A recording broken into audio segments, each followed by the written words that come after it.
आप जानते हैं ना, हाँ जानते हैं ना कि मासा के लिए ये परिवार और परिवार की जो इज्जत है वो कितनी बड़ी है। उसके आगे मासा कुछ नहीं सोचती।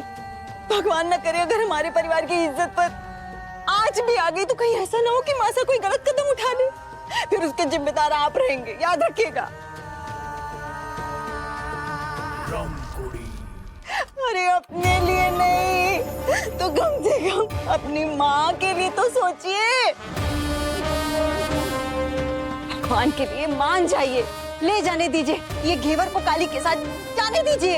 ये जाएगी तो बला टलेगी, आप समझते क्यों नहीं है?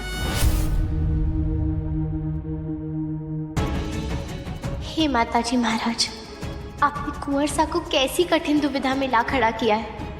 मारे और गन्नू के लिए कहीं उनका पूरा परिवार मुसीबत के अंधेरों में ना घिरा जाए। छोटे कुंवर सा, आप हमारे वास्ते क्यों अपने पूरे परिवार से और इस समाज से बैर ले रहे हैं? सिर्फ हमारे वास्ते आप सबको इतनी बड़ी कीमत चुकानी पड़ी, ये हमारे को बिल्कुल भी मंजूर नहीं है।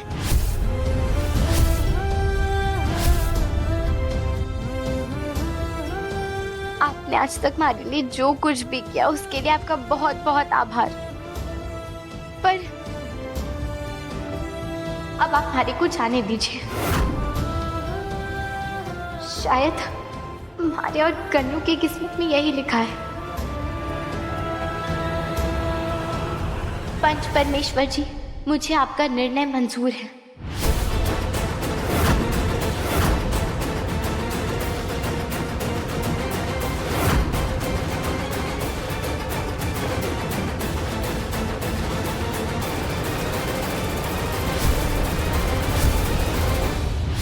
बहुत बड़ी गलती कर रही हो घेवर।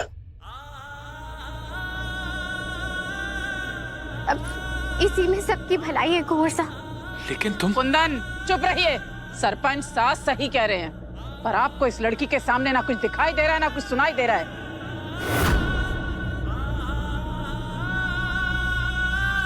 लो, अब तो इस छोरी ने भी हाँ कर दी। अब जे हमारे साथ ही रहेगी।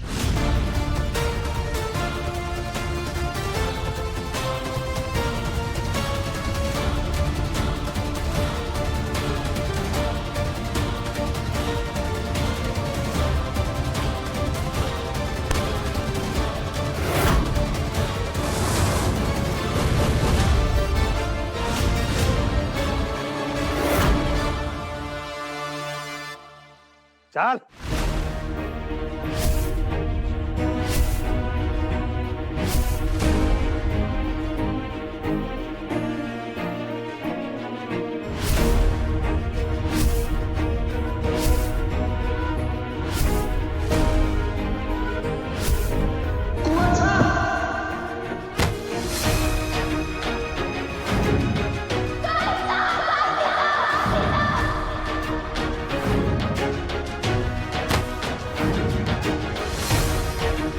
ये गलत हो रहा है, बहुत गलत।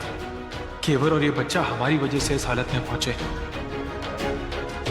हमारी ये जिंदगी घेवर के भाई सा और भाभी सा की दी हुई है, जिन्होंने हमें बचाते हुए अपनी जान तक दी थी, और आज हम घेवर को बचाने की बजाय काली को सौंपते हैं, जो घेवर को तो गुलाम बनाएगा ही, इस नन्ही सी जान के साथ न जाने क्या अन्याय करेगा।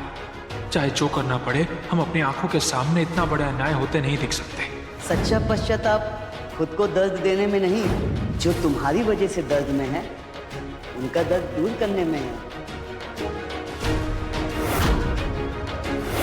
शायद हमारे और गन्नू की किस्मत में यही लिखा है। सच्चा पश्चाताप जो तुम्हारी वजह से दर्द में है उनका दर्द दूर करने में है। घेवर और उसके भतीजे को काली को सौंपना ही। हमारे और गन्नू की किस्मत में यही लिखा है। रुक जाओ, रुक जाओ, रुक जाओ, रुक जाओ।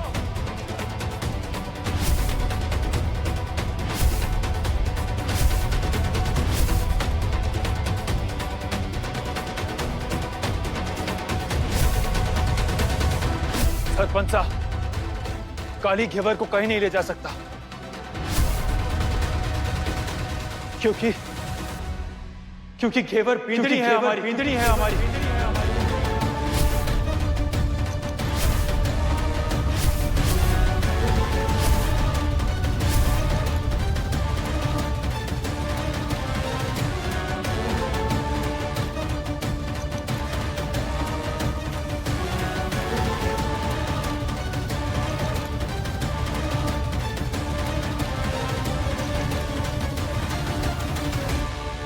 इंद्री,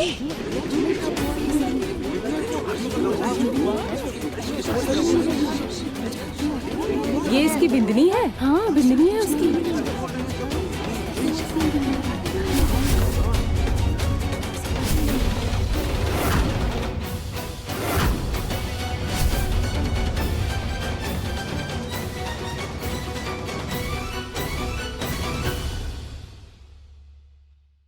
क्या कह रहे हैं कुंवर साहब, क्यों आप ऐसे? कब तक छिपाएंगे घेवर कि क्यों रोक रहे थे हम तुम्हें? अब सच तो बताना ही पड़ेगा ना कि हम दोनों की शादी हो चुकी है। अपनी बींदनी को हम काली को कैसे ले जाने दे सकते हैं?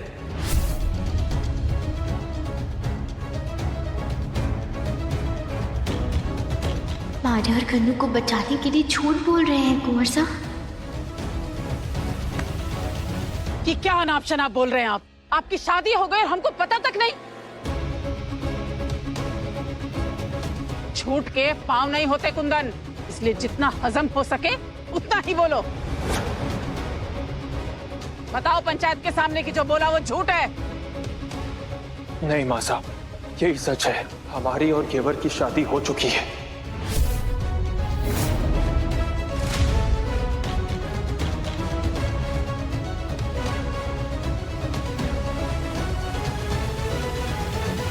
ना ना ना ना ना ना छोटे कुंवर साहब, आप हम सबको बेवकूफ नहीं बना सकते। अभी थोड़ी देर पहले तो आप चिल्लाते हुए विक्रम भाई साहब और इस छोरी की शादी रुकवाने के लिए आए थे ना? क्या कह रहे थे आप कि ये छोरी लालची है, ड्रामेबाज है, धोखेबाज है, और काकू सा क्या कहता वो?